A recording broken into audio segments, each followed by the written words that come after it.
Chair ಖಾಲಿ ಇರಲಿಲ್ಲ, ಈಗ ಖಾಲಿ ಬಂದಿದ್ದೀನಿ ಅಂತ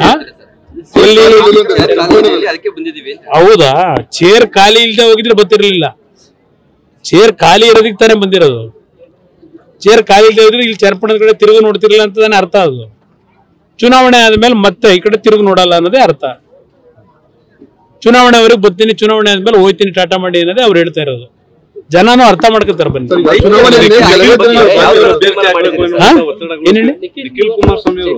ನಮ್ಮ ಒಟ್ಟಾರೆ NDA ಅಭ್ಯರ್ಥಿ ಅಂತೂ ಇರ್ತಾರೆ. ಅದ್ ನಿಖಿಲ್ ಕುಮಾರಸ್ವಾಮಿ ಇರ್ತಾರೋ ಮತ್ತಿನ್ಯಾರು ಇರ್ತಾರೋ ಆ ಟೈಮ್ ನಲ್ಲಿ ಎರಡು ಪಕ್ಷಗಳ ನಾಯಕರು ಕೂತ್ ತೀರ್ಮಾನ ಮಾಡ್ತಾರೆ. ಚೇರ್ ಖಾಲಿ ಇರಲಿಲ್ಲ, ಈಗ ಖಾಲಿ ಬಂದಿದ್ದೀನಿ ಅಂತ ಅದಕ್ಕೆ ಬಂದಿದ್ದೀವಿ ಅಂತ. ಹೌದಾ, ಚೇರ್ ಖಾಲಿ ಇಲ್ಲದೆ ಹೋಗಿದ್ರೆ ಗೊತ್ತಿರಲಿಲ್ಲ. ಚೇರ್ ಖಾಲಿ ಇರೋದಕ್ಕೆ ತಾನೇ ಬಂದಿರೋದು. ಚೇರ್ ಖಾಲಿ ಇಲ್ಲದೆ ಹೋಗಿದ್ರೆ ಇಲ್ಲಿ ಚರ್ಪಣದ ಕಡೆ ತಿರುಗಿ ನೋಡ್ತಿರ್ಲಿಲ್ಲ ಅಂತ ತಾನೇ ಅರ್ಥ. ಅದು ಚುನಾವಣೆ ಆದ್ಮೇಲೆ ಮತ್ತೆ ಈ ಕಡೆ ತಿರುಗಿ ನೋಡಲ್ಲ ಅನ್ನೋದೇ ಅರ್ಥ. ಚುನಾವಣೆವರೆಗೆ ಬರ್ತೀನಿ, ಚುನಾವಣೆ ಆದ್ಮೇಲೆ ಹೋಯ್ತೀನಿ ಟಾಟಾ ಮಾಡಿ ಅನ್ನೋದೇ ಅವ್ರು ಹೇಳ್ತಾ ಇರೋದು. ಜನನು ಅರ್ಥ ಮಾಡ್ಕೊತಾರೆ. ಬನ್ನಿ,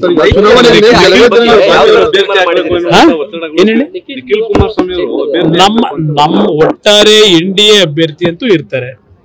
ಅದ್ ನಿಖಿಲ್ ಕುಮಾರಸ್ವಾಮಿ ಇರ್ತಾರೋ ಮತ್ತಿನ್ಯಾರು ಇರ್ತಾರೋ ಆ ಟೈಮ್ ನಲ್ಲಿ ಎರಡು ಪಕ್ಷಗಳ ನಾಯಕರು ಕೂತ್ ತೀರ್ಮಾನ ಮಾಡ್ತಾರೆ. ಚೇರ್ ಖಾಲಿ ಇರಲಿಲ್ಲ, ಈಗ ಖಾಲಿ ಬಂದಿದ್ದೀನಿ ಅಂತ ಅದಕ್ಕೆ ಬಂದಿದ್ದೀವಿ ಅಂತ. ಹೌದಾ, ಚೇರ್ ಖಾಲಿ ಇಲ್ಲದೆ ಹೋಗಿದ್ರೆ ಗೊತ್ತಿರಲಿಲ್ಲ. ಚೇರ್ ಖಾಲಿ ಇರೋದಕ್ಕೆ ತಾನೇ ಬಂದಿರೋದು. ಚೇರ್ ಖಾಲಿ ಇಲ್ಲದೆ ಹೋಗಿದ್ರೆ ಇಲ್ಲಿ ಚರ್ಪಣದ ಕಡೆ ತಿರುಗಿ ನೋಡ್ತಿರ್ಲಿಲ್ಲ ಅಂತ ತಾನೇ ಅರ್ಥ. ಅದು ಚುನಾವಣೆ ಆದ್ಮೇಲೆ ಮತ್ತೆ ಈ ಕಡೆ ತಿರುಗಿ ನೋಡಲ್ಲ ಅನ್ನೋದೇ ಅರ್ಥ. ಚುನಾವಣೆವರೆಗೆ ಬರ್ತೀನಿ, ಚುನಾವಣೆ ಆದ್ಮೇಲೆ ಹೋಯ್ತೀನಿ ಟಾಟಾ ಮಾಡಿ ಅನ್ನೋದೇ ಅವ್ರು ಹೇಳ್ತಾ ಇರೋದು. ಜನನು ಅರ್ಥ ಮಾಡ್ಕೊತಾರೆ. ಬನ್ನಿ,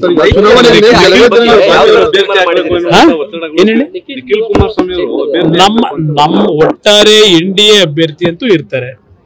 ಅದ್ ನಿಖಿಲ್ ಕುಮಾರಸ್ವಾಮಿ ಇರ್ತಾರೋ ಮತ್ತಿನ್ಯಾರು ಇರ್ತಾರೋ ಆ ಟೈಮ್ ನಲ್ಲಿ ಎರಡು ಪಕ್ಷಗಳ ನಾಯಕರು ಕೂತ್ ತೀರ್ಮಾನ ಮಾಡ್ತಾರೆ.